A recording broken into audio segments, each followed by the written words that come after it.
По ваше желание споделям няколко тенденции в интериора за 2025 година, които първо са много лесно приложими, второ ще се задържат, трето може леко да ви изненадат.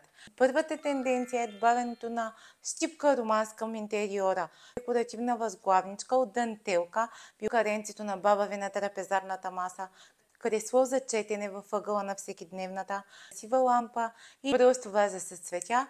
Добавянето на тези леки романтични щарихи, без да се прекалява, ще омекоти интериора ви и съм сигурна, че тази тенденция ще се задържи за дълго време.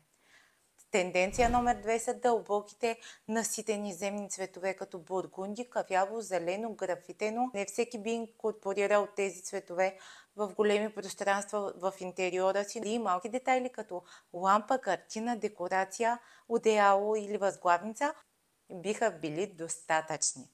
Пазете или споделете видеото, ако ви е харесало и ви е било полезно.